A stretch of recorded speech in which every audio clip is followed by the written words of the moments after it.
Hello and hello. Welcome back to the Undisputed Champ YouTube boxing channel. Today we're going to be talking about the Terrance Crawford versus Kell Brook fight, which is this Saturday. They're fighting for the WBO welterweight title, and there is a lot to talk about here. A lot to talk about. So let's start with the special K, Kell Brook, Mr. Chocolate Brownie himself. And where do I begin with him, man?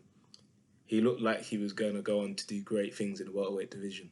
He looked like he'd sorted out his issues in the past. He'd sorted out some of his weight problems, and he looked like he was getting it all together. I remember, I think, first hearing about Kell Brook after the second Carson Jones fight, and then going back to watch the first Carson Jones fight and seeing how he was having a nightmare in there. And Carson Jones was looking like the Terminator against Kell. Kell was quite lucky to get out of there with the decision. Then they had the rematch. He sorted out his weight issues a bit. I think instead of having it at trying to make 147, they had it at 150 something. He won the rematch, and he looked like he was getting his career back on path. He was pushing on. He was sorting himself out, and then he got the world title shot against Sean Porter. Sean Porter was looking at a beast at the time. He just cleaned out Paulie Malignaggi with no problems. He came up against Kell Brook. Kell went to America for that fight, so he was away on away territory. And as I said in one of my previous videos, winning away, like, you really have to put in a performance to win away. Boxing is hard enough as it is, and then you've got to take into account that the judges aren't probably going to be on your side. The referee might not be on your side when you're away from home. You've got to deal with, you're not going to have home comforts. You've got to deal with time zone differences. You've got to move your training camp sort of near the end and start a mini training camp away from home. And Kell Brook did all of that, and he got out with the W. He fought really well. Kell Brook's a really sturdy fighter. When he's in good shape, he's sturdy on his feet. He's a solid fighter, and he's a big welterweight. He's a very big welterweight. He's one of those guys that looks super cut up when he's in shape. And he went over to America. He went up against Sean Porter, who's another huge welterweight. Even though he's a small guy in height, he's very, very stocky. I think he used to be a running back when he was in high school in America. But yeah, very sturdy guy, very stocky, and he kind of boxes a bit like a bull. Especially back then, he would charge in, he'd let his hands go once he's charged in, and if you got caught or clipped by one of those punches, they hurt. They looked like they hurt anyway, and that's how he got Paulie Malignaggi out there, charging in, clipping in some of those punches and taking him out. He tried to do the same to Kell Brook. Kell Brook was having none of it. Kell Brook held him. He steadied Sean Porter off, and then when he could, he let his right hand go, which he calls his chocolate brownie. He let his chocolate brownies go, and they detonated on Sean Porter, and that kept Sean honest. And when Sean was charging in, he kept meeting those chocolate brownies. So it was a great performance by Kell. He came out with the belt, came out with the W, and came back to England.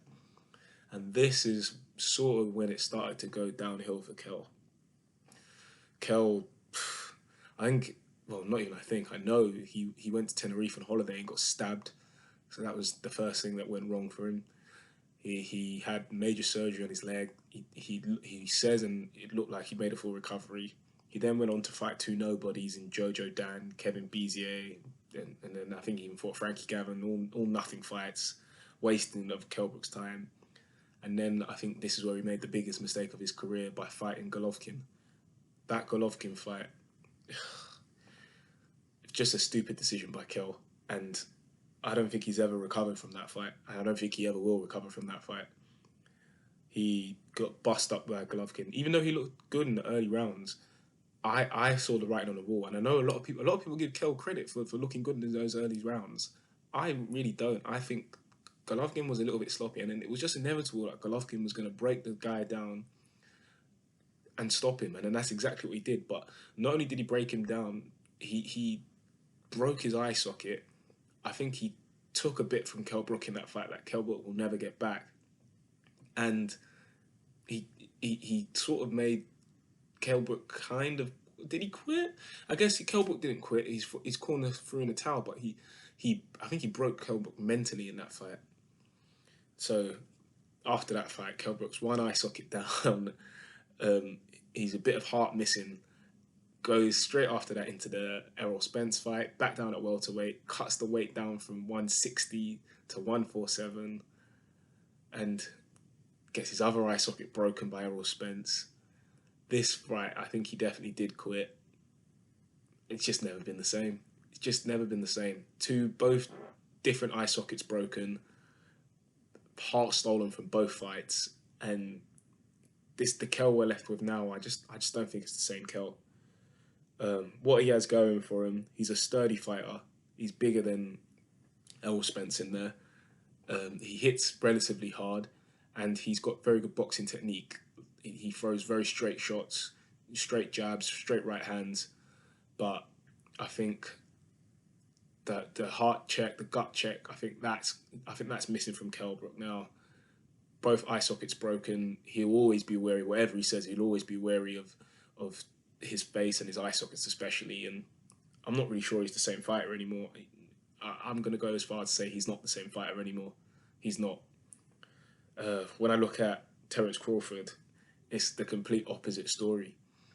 Terrance has been is a free world champion. He's been undisputed champion. This is what we love on this channel. This is why we're named the Undisputed Champ, because we love undisputed champions, fighters that go for all the belts and make themselves the number one in their division. And Terrance Crawford did that at 140, cleaned up the whole division and became the undisputed light welterweight champion.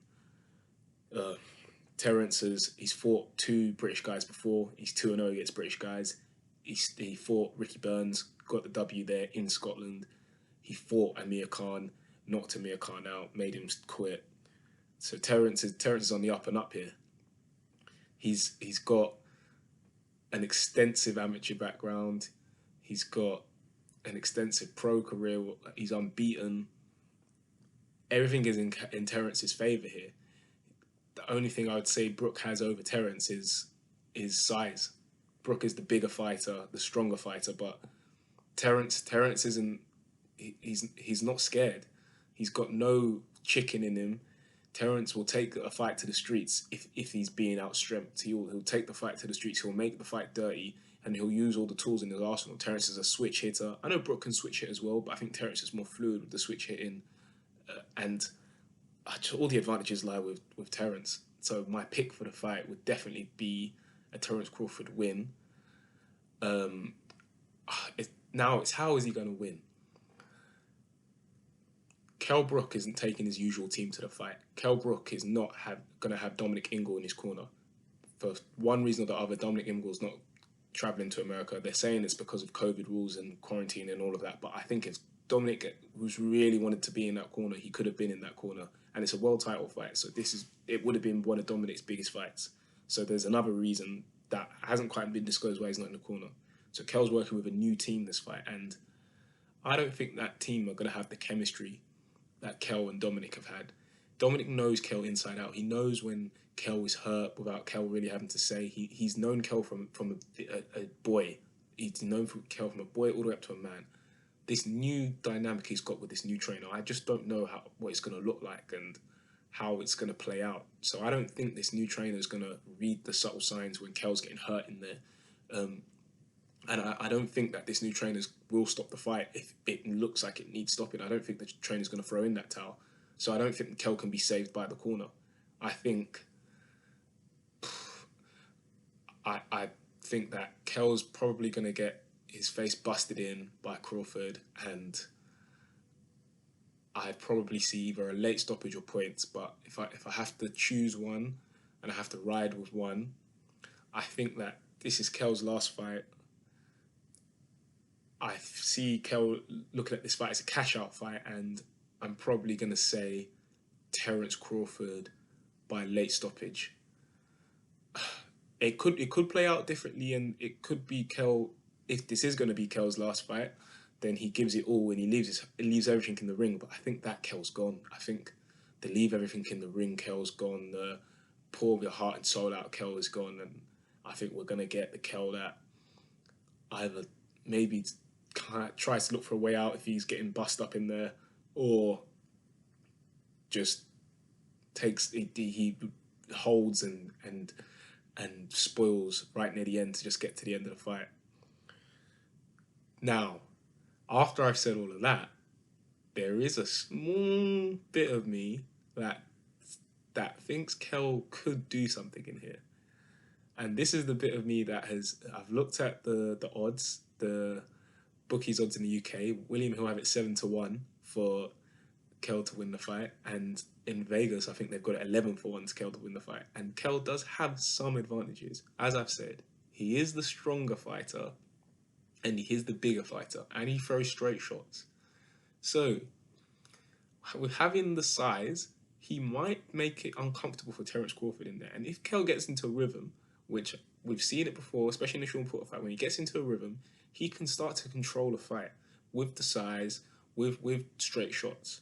And there is a small percentage of me, I'd say 20%, that maybe sees it go that way. And if you are a betting man and you see odds like that, it might be worth trying to put something on Kell and see what reward you get. But if I'm being honest, and I've been burnt by making picks before by going with my heart and saying, because I wouldn't mind Kell winning this fight, to be honest. The British fighter winning the fight, going over to America, getting the W and coming back, I wouldn't mind it.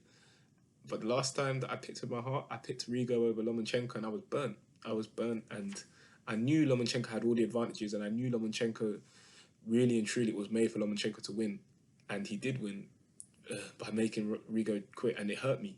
That fight, anyways, that's a video for another day, explaining what the emotions I went through with that fight. I'm going to pick with my heart here, as I said. I've got it by, I'm going to say, late stoppage by Terrance Crawford. And I think he moves on. Hopefully, I'm begging and I'm praying that the Errol Spence fight can be made. If not the Errol Spence fight, I wouldn't mind seeing the winner of Josh Taylor or Ramirez back, down at light welterweight. I wouldn't mind seeing that fight up at welterweight. And I wouldn't mind seeing the winner of the Garcia-Spence fight. I'm going to make a separate video for that because I've got maybe it's not a controversial take, but I've got a differing take to most people on that fight. But anyways, thanks for listening, guys. This is the pre-fight for the Terrance Crawford Kell Brook fight, and yeah, let's see how it goes.